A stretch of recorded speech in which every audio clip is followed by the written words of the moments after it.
With about a month left before the release of Assassin's Creed 4 Black Flag Resynced, I decided to revisit Assassin's Creed Shadows.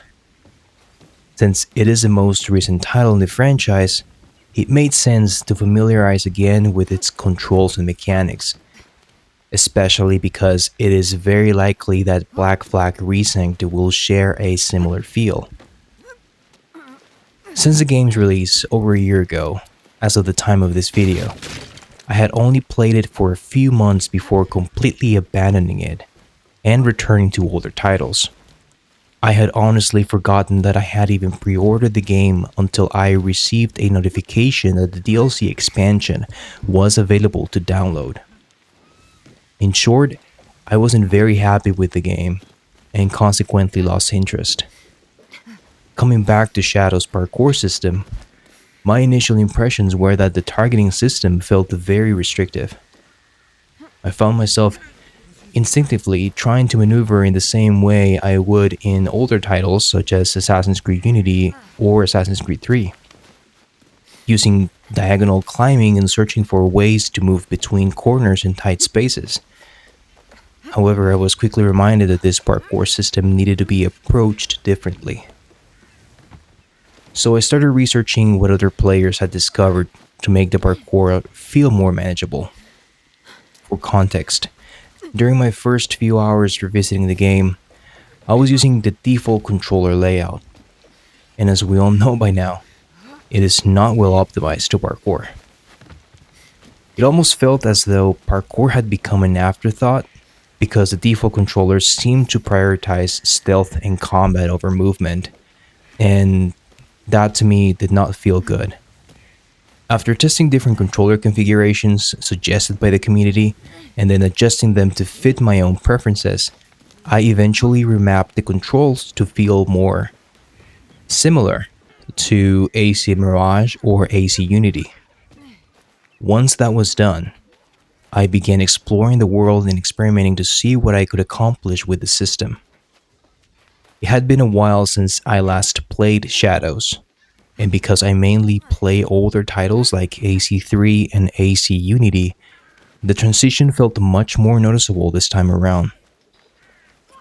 It was a very different experience compared to when I originally moved from AC Mirage to Shadows.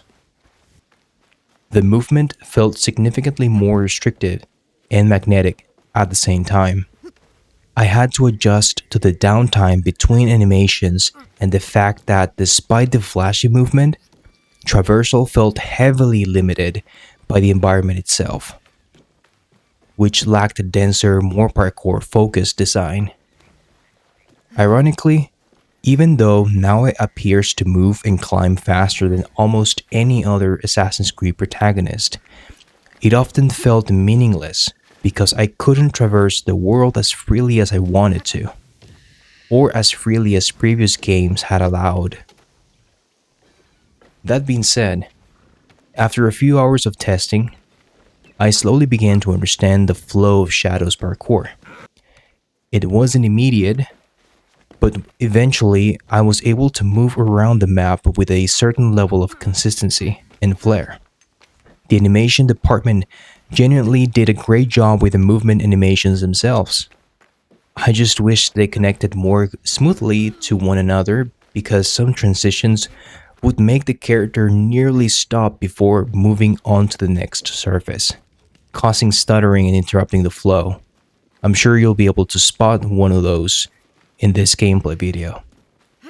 One thing that is absolutely worth mentioning is the vaulting animations. They are incredibly smooth while offering variety that we haven't seen since the Kenway saga.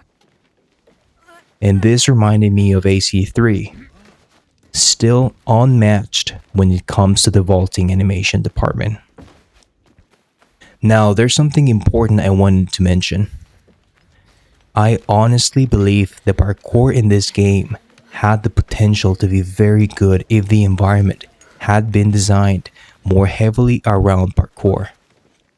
Strangely enough, as I became more accustomed to Shadow's movement, I realized the system itself actually contained a decent amount of movement options. If we could place Naue on a map such as Baghdad, we could have witnessed its true potential. That led me to conclude that the parkour mechanics themselves were not necessarily the main reason the experience didn't appeal to me. Instead, it was the map design.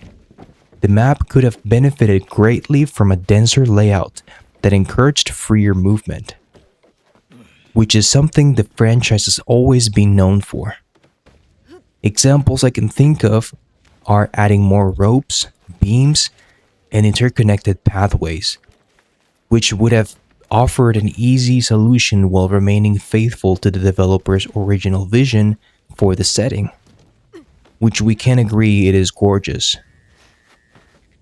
Maybe I am alone in this, but now when I look back at Shadows, I see a game that had the potential to deliver a more refined parkour experience than AC Mirage, but sadly never fully achieved it.